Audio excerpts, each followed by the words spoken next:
Good morning 7th class student. आज का हमारा विषय सामाजिक अध्ययन, पाठ नंबर 2, इतिहास, पेज नंबर 114। आज हम पढ़ेंगे तराइन का युद्ध। मोहम्मद गौरी ने पंजाब के अधिकार तथा गंगा के दबाव क्षेत्र की ओर बढ़ते कदमों ने उसे राजपूत शासक पृथ्वीराज चौहान से सीधे युद्ध में ला खड़ा किया। वह गौरी का घोर शत्रु था। पृथ्वीराज चौहान को कन्नौज के जयचंद के अतिरिक्त उत्तर भारत के अधिकांश राजाओं का सहयोग प्राप्त था। उत्तम सैन्य संगठन, तीव्र आक्रमणों से तुर्कों ने अपने आप को सिद्ध कर दिया था। अतः दो महत्वाकांक्षी योद्धाओं के बीच युद्ध असंभावी हो गया। इन दोनों के मध्य बठिंडा पर अधिकार को लेकर विवाद बढ़ा। तराइन की पहली लड़ाई 1191 ईस्वी में लड़ी गई। इस युद्ध में गौरी की सेना भाग खड़ी हुई तथा गौरी ने मुश्किल से अपनी जान बचाई। पृथ्वीराज चौहान को बठिंडा पर अधिकार हो गया, किंतु गौरी के सहयोगियों द्वारा पंजाब की ओर से होने वाले आक्रमणों से बठिंडा को बचाने के लिए प्रयास नहीं किए गए थे। यहीं से मोहम्मद गौरी को अपनी ताकत जुटाने का अवसर प्राप्त हो गया था और उसने भारत में एक आक्रमण की तैयारी कर ली थी। 1192 ईस्वी में तराइन का दूसरा युद्ध हुआ था और भारतीय इतिहास का एक अहम मोड़ साबित हुआ। मोहम्मद गौरी ने इस युद्ध की तैयारी बड़ी सावधानीपूर्वक से की थी। पृथ्वीराज के अनुसार यह गौरी द्वारा लूट के उद्देश्य से किया गया आक्रमण था और इसलिए उसने शत्रु के विरुद्ध उत्तर भारत के राजाओं को संगठित करने का प्रयास किया। कई राजाओं ने अपनी सहमति युद्ध के लिए भेज दी, किंतु कन्नौज के शासक जयचंद ने समय को पृथ्वीराज से दूर रखा। तुर्क व राजपूत फौजें एक बार पुनः युद्ध के मैदान में थी। हालांकि भारतीय फौज संख्या में अधिक थी, किंतु तुर्क फौजें संख्या में कम होते भी योजनानुसार संगठित थी। इस युद्ध में बड़ी संख्या में भारतीय सैनिक मारे गए।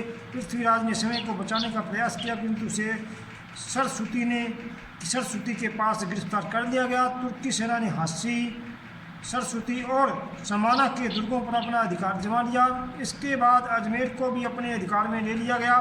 पृथ्वीराज को कुछ समय के लिए अजमेर प्रशासन करने की अनुमति दी गई, किंतु सिंगरी उसे षड्यंत्र रचने का आरोप लगाकर उसे पुत्र को दास्ताव की शर्तों के अजमेर की कमान सौंप दी गई। लेकिन पृथ्वीराज चौहान के भाई के साथ मिलकर दास प्रथा के विरुद्ध विद्रोह कर दिया। इस घटनाक्रम के बाद एक तुर्क सरदार को अजमेर का शासन सौंप दिया गया।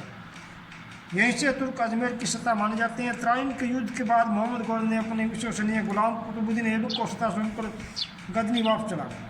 1193 ईस्वी में गौरी पुनः भारत आया। उसने 50,000 पैदल सैनिकों के साथ यमुना पार की और कन्नौज की ओर बढ़ा। उसने कन्नौज के निकट चंदावर में जयचंद्र को करारी शिकस्त दी। इस प्रकार तराइन के चंदावर के युद्ध ने उत्तरी भारत के तुर्क शासन स्थापित कर दिया।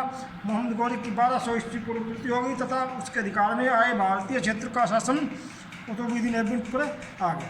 आगे आता है दक्षिण भारत का राजनीतिक विकास।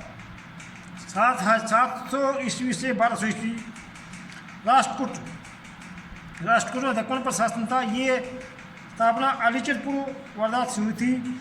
एक समय में ये बाधावी चालुक्यों के जागीरदार, खिदमतकार या काश्तकार या कार्यदायी सेवक थे। जब उत्तर भारत पर प्रतिहार होता था, पूर्व भारत पर पालों का शासन था, तब दक्षिणी में राष्ट्रकूट शासन में थे। इनका उद्देश्य दंतीवर्मन या दंतीदुर्ग से माना जाता है। दंतीवर्मन ने राष्ट्रकूट वंश की स्थापना की तथा सोलापुर के निकट मालखेद को अपनी राजधानी बनाया। वह एक महान राज्य निर्माता था। उसने कांची, कलिंग, कौशल, मालवा व आदि पर अधिकार प्राप्त कर लिया तथा चालुक्य शासन के कीर्तिवर्मन द्वितीय को भी हराया।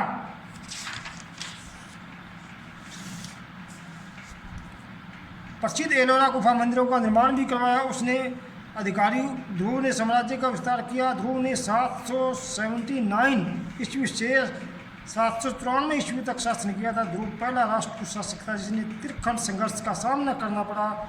ध्रुव के बाद गोविंद तृतीय राजा बना। ध्रुव एक महान योद्धा और कूटनीतिज्ञ था। ध्रुव का साम्राज्य कन्नौज से कन्याकुमारी तथा भरूच से वाराणसी तक फैला हुआ था। आगे आता है अपने 200 वर्षों के शासनकाल में राष्ट्रकूटों ने दक्कन को राजनीतिक एकता व स्थिरता प्रदान की।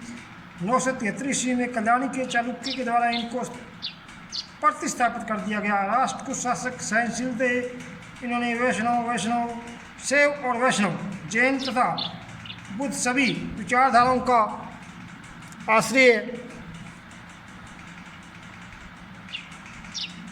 या ये इस्लाम के प्रति शायद थे, तथा इस तथ्य से आभास से हो जाता है कि इन्होंने अपने राज्य के मुस्लिम व्यापारियों को बसने और मस्जिद बनाने की अनुमति प्रदान की। तो आज हम इतना ही पढ़ेंगे, आगे का वीडियो कल करेंगे, आपको एक बार पढ़ना है। धन्यवाद।